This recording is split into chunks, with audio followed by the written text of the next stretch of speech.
Thank you so much.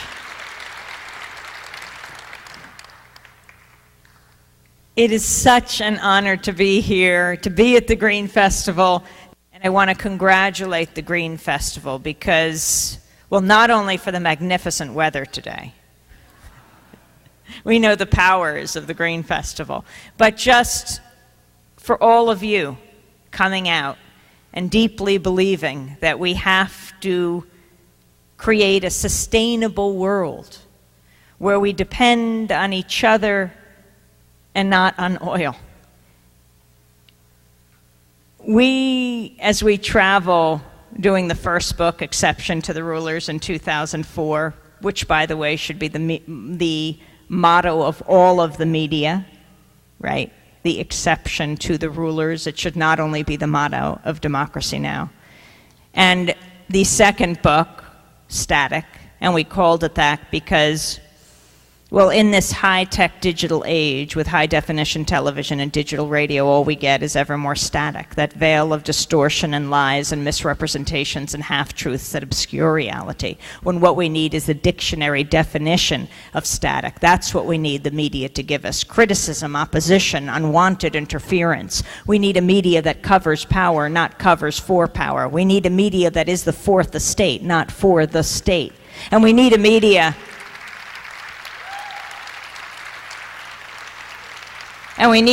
that covers the movements that create static and make history. And it matters. It matters when the media tells the truth. We know what happens when it doesn't. We know what happened in the lead up to the invasion of Iraq. It's hard to believe it was more than 5 years ago. The U.S. has been involved in Iraq longer than the U.S. was involved in World War II. In that lead up to the invasion, the group Fairness and Accuracy in Reporting did a study of the 4 major nightly newscasts right around Colin Powell, then Secretary of State, giving that push for war at the UN, which he now calls a stain on his career. The 4 major nightly newscasts: ABC, World News Tonight, CBS Evening News, NBC Nightly News, and PBS NewsHour with Jim Lehrer. Of those 4 major nightly newscasts in the 2-week period and the critical month before the invasion, when the media is, as Noam Chomsky says, manufacturing consent, right? Manufacturing consent for war. There were 393 interviews done around war. Guess how many were with anti-war leaders? 0 is an underestimate. 4 is an overestimate. 3. There is a good listener to Democracy Now! 3 of almost 400. That is no longer a mainstream media. That is an extremist media beating the drums for war, because those who are opposed to war, those who are opposed to torture, are not a fringe minority in this country. Not a silent majority either. But the silenced majority, silenced by the corporate media, and we have to take it back. It matters. The media are the most powerful institutions on earth, more powerful than any bomb, than any missile, and the Pentagon's deployed the media. It's not good for the generals. It's not good for the low-level soldiers. It's not good for a democratic society. We need an unembedded media. Reporters embedded in the front lines and of troops do not give us even a portion of the story. What about embedded in Iraqi hospitals and communities and the peace movement around the world? When the media acts as a conveyor belt for the lies, and I won't just say of the administration, because yes, the Democrats enabled the Republicans in this. It couldn't have happened if they hadn't voted with the Republicans to authorize war. We need to see the images of war. It's the only way to stop it. And hear these young people speaking out. There are so many. I can't think of a more important reason for independent media than the Winter Soldier hearings that took place in Maryland, in Silver Spring, just outside the Beltway at the National Labor College. How many of you saw it or heard them on Democracy Now? We did it for 4 days. We got there early. We thought the rest of the media would crowd in. This is the moment that they all wait for, that you look for years. Someone who's closest to the story, a soldier with documentary evidence, videotape, and photographs telling their story, actually talking about atrocities that they're involved with. And they're all gathered in one place. Hundreds of vets from Iraq and Afghanistan and active duty soldiers, and none of the media came. Except the independent media, Pacifica Radio and Democracy Now! And Free Speech TV. That's why it's so essential we have independent media. The name Winter Soldier comes from a similar event in 1971, when hundreds of Vietnam vets gathered in Detroit, crowded into a Howard Johnson's. It's derived from the opening line of Thomas Paine's famous pamphlet, published in 1776, called The Crisis. These are the times that try men's souls. The summer soldier and the sunshine patriot will in this crisis shrink from the service of their country, but he that stands it now deserves the love and thanks of man and woman, he wrote. This Winter Soldier, organized by Iraq Veterans Against the War. Kelly Doherty, the group's executive director, opened the proceedings saying the voices of veterans and service members as well as civilians on the ground need to be heard by the American people, by the people of the world, also by other people in the military and other vets, so they can find their voice to tell their story. Because each of our individual stories is crucially important and needs to be heard if people are to understand the reality and true human cost of war and occupation. The true cost.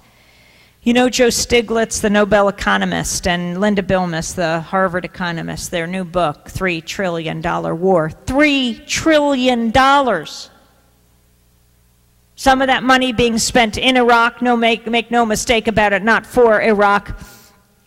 And a large portion will be the cost of taking care of these wounded warriors coming home. $3 trillion.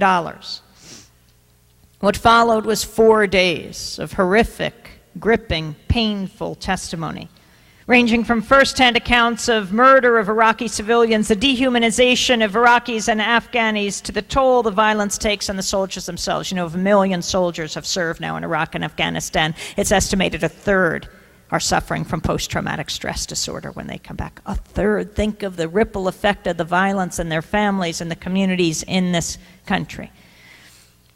Over 4,000 soldiers are dead. Over 1 million Iraqis, it's believed, according to a Johns Hopkins Columbia University study. Over 1 million Iraqis, over 4,000 U.S. soldiers. Now, many soldiers testified, and then there was Joyce and Kevin Lucy. They came to talk about their son, Jeffrey, not included in the casualty numbers. Jeffrey was a Marine, served in 2003. Came back from Iraq. The family was so excited. He was living at home, be with his sisters, his parents, his girlfriend, go to college, resume his life, except he couldn't. He was falling apart, couldn't go to college. He was drinking heavily. They appealed to the VA. They said he had to dry out first. They said, that's the problem, and he didn't have this problem before. Please help us. They didn't understand post-traumatic stress disorder. They lived in Western Massachusetts. His grandfather took him physically to the VA and said, please take my grandson. This went on over a year. They didn't. And then in June of 2004, Jeffrey asked his dad, Kevin, if he could crawl into his lap. And his father rocked him silently for 45 minutes. At this point, he had been walking around in full military regalia looking for any weapon he could find, even a BB gun. And his father rocked him. And the next morning, his dad went off to work. His dad came home that night. He called for Jeffrey. There was no answer. He saw the basement door open, went downstairs, and saw his son hanging. The last time he cradled his son was taking the noose from around his neck. There have been hundreds of suicides. They are not counted in the war dead. His parents, even through their pain, go everywhere they can to stop this epidemic of suicides. These young people, and not so young, dealing with the pain by destroying themselves. And then there was John Michael Turner. He fought with the 3rd Battalion, 8th Marines. I met him in Vermont about a month before the hearings, or 2 months, at a human rights film festival. We were both going in to see The Valley of Elah. He was clearly in a lot of pain. He told me about Winter Soldier. And he said he's going to testify there. It would be his first time talking. One of the things he said, on April 18, 2006, I had my first confirmed kill. This man was innocent, he said. I don't know his name. I called him the Fat Man. He was walking back to his house. I shot him in front of his friend and his father. The first round didn't kill him. After I had hit him up here in the neck area, afterward he started screaming, looked right in my eyes. So I looked at my friend, who I was on post with, and I said, I can't let that happen. So I took another shot, took him out. He was then carried away by the rest of his family. It took 7 people to carry his body away. John went on, we were all congratulated after our first kills, and that was mine. My company commander personally congratulated me. This is the same individual, he said, who had stated that whoever gets their first kill by stabbing them to death will get a 4-day pass when we return from Iraq. Hart Vigus also spoke. Hart Vigus was with the 82nd Airborne, part of the Invasion Force, 2003. He described a house raid where they arrested the wrong men. Hart said, we never went on a raid where we got the right house, much less the right person, not once. He said, I looked at my sergeant, I was like, Sergeant, these aren't the men we're looking for. He told me, don't worry, I'm sure they would have done something anyways. And this mother all the while is crying in my face, trying to kiss my feet. And you know, I can't speak Arabic, but I can speak human. She was saying, please, why are you taking my sons? They've done nothing wrong. And Hart said, this made me feel very powerless. Here I am, 82nd Airborne Division, infantry, with Apache helicopters, Bradley fighting vehicles, armor, and my M4, and I was powerless. I was powerless to help this mother. Former Staff Sergeant Camilo Mejia also spoke. You know who he is. He's now chair of Iraq Veterans Against the War. He's the Florida Army National Guardsman, went to Iraq. When he came back for leave, he refused to return. He offered to testify before Congress. He wanted to tell them about the abuse before Abu Ghraib. His unit was in charge of prisoners, and he wanted to talk about what was happening. Instead, he was court-martialed and sentenced to a year in the brig, of which he served most of that time. You have to ask, if we lived in a just society, who would be behind bars and who would be free?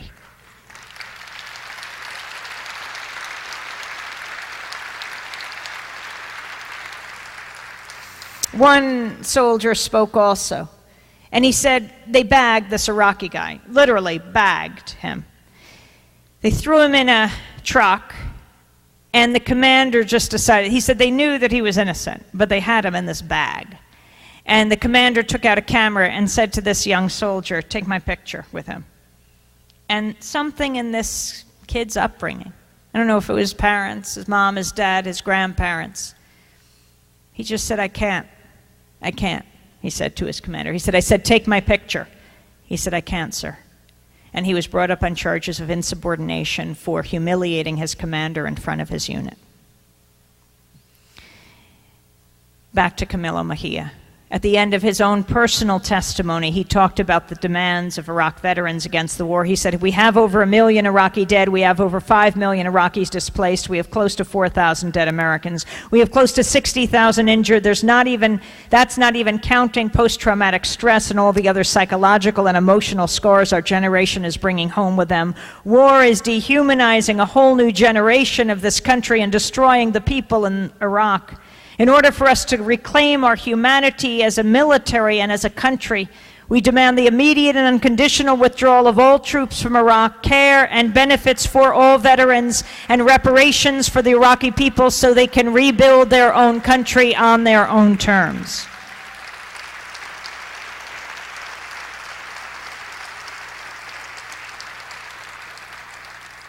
As we enter the 6th year of war in Iraq, we should honor the veterans of Iraq and Afghanistan. We should honor the people of Iraq and Afghanistan simply by listening to them.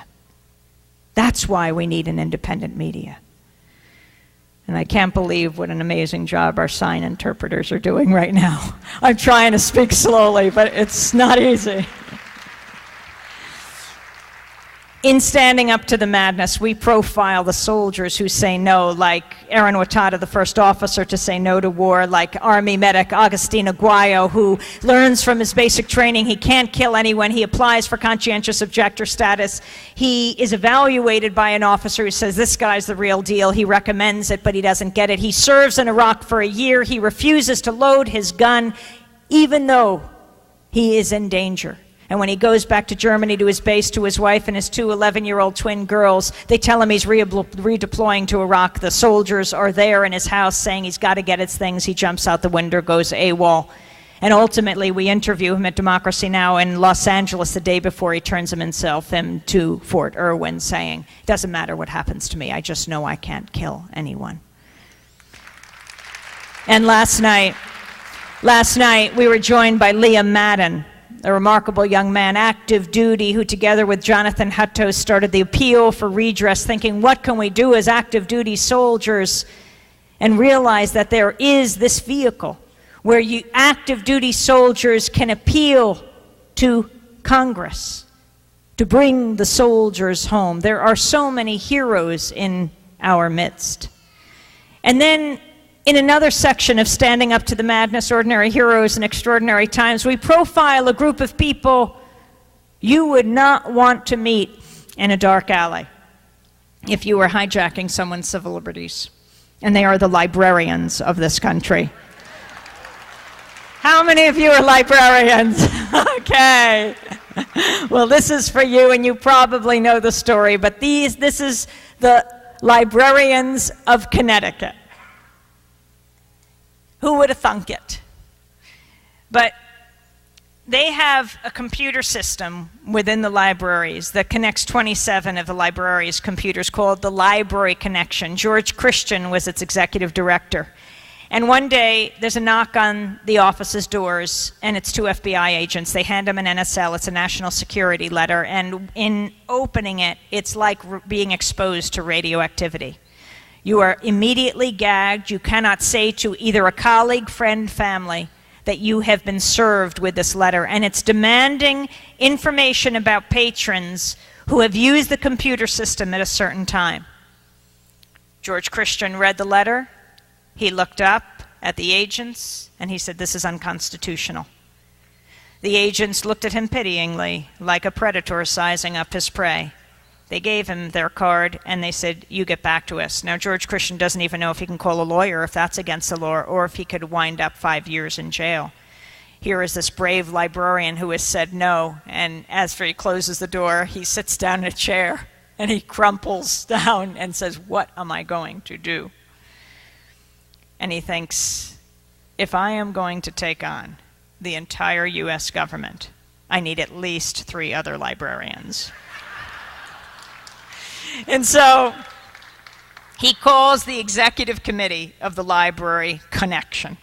One of them is Peter Chase. Peter Chase is the head of the Plainville Library. We went to visit him in Connecticut. And he gets a call. It's very cryptic. It's from George Christian. He says, we have an emergency meeting of the Library Connection Board tomorrow morning. Don't tell anyone where you're going, and please show up on time. Peter Chase had joined the board a few weeks before. He had said he didn't have any time, and he said he didn't have any time, and they said, listen, we'll give you a fancy title, Vice President. It will be easy. Easy. And so Peter Chase is racing to this meeting, and he is thinking, what could possibly be an emergency? Did someone not return their books? Did someone misfile an adult book in the children's section? He races to the meeting. There's a lawyer. There's the 3 other librarians of the board. George Christian shows them the letter. They are then exposed. They are gagged. They can't speak about it. The lawyer leaves, says, this is way over my head, and they call in the ACLU, and they decide to sue the Attorney General and the U.S. government over the USA Patriot Act. These librarians fighting for your freedoms. Now, I see I just have a few minutes, and I have a lot more stories to tell, so I'm going to make this very fast. They take this to court, but they can't go into the Bridgeport court they were quite surprised. They were told they had to go in another court, and there a security guard locked the 4 librarians into a storage closet. No one was more surprised than the security guard himself. He said, "I have never locked librarians in a storage closet," he said. But there was a closed-circuit TV where they could watch the proceedings of the other courtroom. They saw it from the vantage point looking over the shoulder of the judge. They saw the entire courtroom and were quite moved to see hundreds of librarians packed into the courtroom. They ultimately did not win this case. They were gagged all through this period, which was the critical period when the U.S. government, when the U.S. Congress was reconsidering the renewal of the USA Patriot Act. They would have been testifying before Congress, speaking everywhere, but they were gagged. They couldn't speak all through that time. The federal government made a mistake, as they often will, and they released the names of the librarians and the library connection in one of the court documents. The New York Times picked it up. They called Peter Chase, and he was thinking, he hung up the phone because he knew he couldn't talk, but he thought, this is so silly. Here, they've called us John Doe, Connecticut. We're not allowed to reveal ourselves, and the government has. He calls his lawyer. He says, "You're not going to believe this. The Times called because they saw this document." And the lawyer goes silent. He said, "That's not funny, Peter. You leave your home now, and you shouldn't go back. You can stay at different people's houses every night." So now these librarians are not only gagged and muzzled, but they are on the run. Ultimately, the USA Patriot Act was passed. It was renewed. And a few weeks later, as inexplicably as they were served with this letter, it was lifted. And they're the only 4 people in this country, over 150,000 people, and it's probably way more, have received national security letters, who can talk about having received it, until last week when the archive, Internet Archive, which archives everything in the world, all information, archive.org, Brewster Kahle, its head, announced that he too had gotten one, and he had sued the U.S. government with the help of the Electronic Freedom Foundation and the ACLU. It is absolutely critical that we stand up together. People cannot do this alone, and we need a media that shows the movements that express how social change happens. We also profile the scientists, the global warming scientists. The leading scientist, Dr. James Hansen, we were just with him on Earth Day in Washington, D.C. He starts to say that the global warming is getting more extreme. 2005, the warmest year ever at that point. And instead of the U.S. government saying global warming is a problem, they say Jim Hansen is a problem. They put a 24-year-old political minder on him who will decide what reporters and reports he puts out. His name was George Deutsch. His claim to fame, his resume, said that he was a 2004 intern in the war room of the Bush-Cheney re-election campaign. And the scientists fought back, and they testified before Congress. We are not joking around. We are talking about the fate of the Earth. And we have a government that is vacuuming the words global warming off of government websites. This is why the government must be a government of the people, by the people, and for the people. Why this year is the critical year. 2008, do not make any mistake about it. This is your year. You may not agree with the presidential candidates who were ultimately chosen, and then you have to vote for president. But if you don't agree with everything, that is still not a reason not to participate, especially at the grassroots level. Be involved with your school board, with your library board, with your state legislature, and soon you'll be finding candidates, perhaps yourselves, that you do agree with to the highest levels, but it matters. I interviewed a woman on globalization years ago, and at the end of the conversation, she was from Guyana. I was ushering her away to speak with a new group about U.S. elections, and she said she will be a part of that conversation. I said, well, actually, no, because we're talking about the U.S. elections, and our conversation is done. And she said, I will be a guest in this segment of the show. I said, why? You're from Guyana. This is the U.S. elections. She said, because I believe everyone in the world should get to vote for President of the United States. And it is such a significant point. She doesn't get to vote, and you do. And it really matters this year. It's not only the future of your family and your community and your state and this country that's at stake. It is the whole world. It is that serious, because we are the most powerful country on earth, and that power rests on your shoulders. I'll end with 2 brief minutes. Being here in Chicago and being not so far from Detroit, from the home of Rosa Parks. I want to end where we begin. We not only talk about modern-day heroes, also the psychologists in this country who are taking on the largest association of psychologists in the world, the American Psychological Association, because they refuse to ban their members from participating in coercive interrogations. We talk about the kids at the Wilton High School in Connecticut who are performing a play on war, and their principal said, no, it's too controversial. And because of the censorship, they end up on the New York stage, what actors dream of all their lives, performing the voices of soldiers who have written letters home.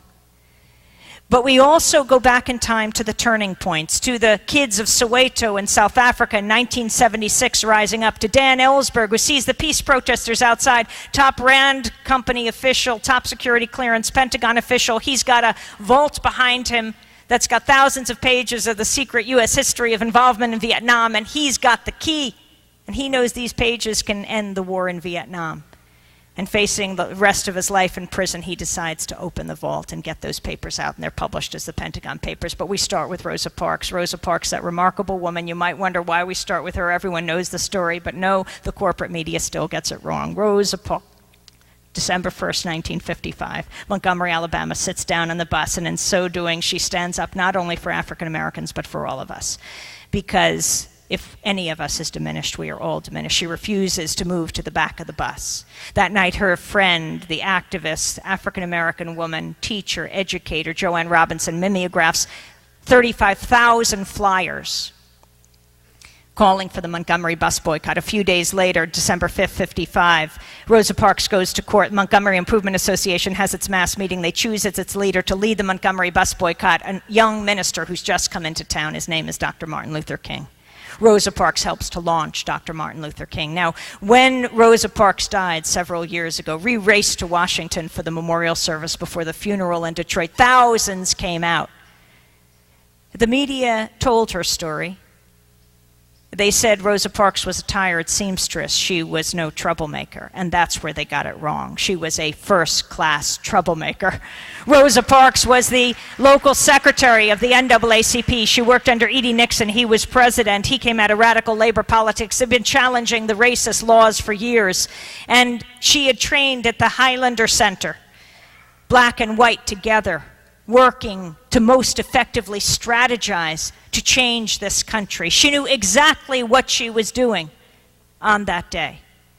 And to show how brave she was, and this is where we end in Chicago, just go back a few months in the summer of 1955 to Mamie Till Mobley, who sends her boy, Emmett Till, down to Money, Mississippi for the summer to be with family. And he's lynched, he's killed.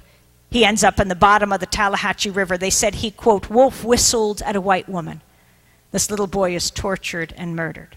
When his body was sent back up to Chicago, right here, his mother, Mamie Till, did something incredibly brave. She said she wanted the world to see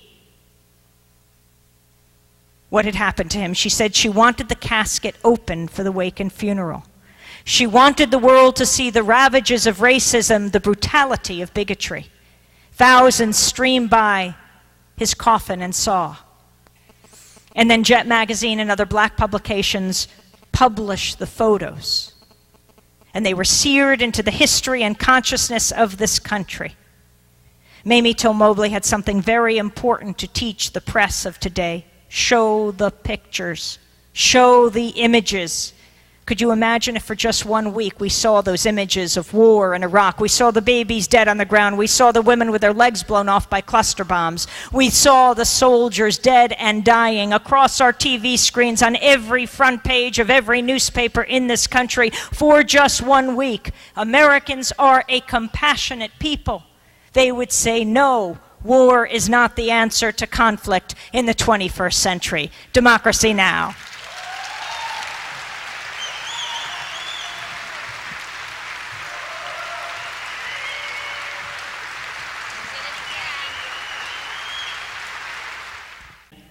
Right?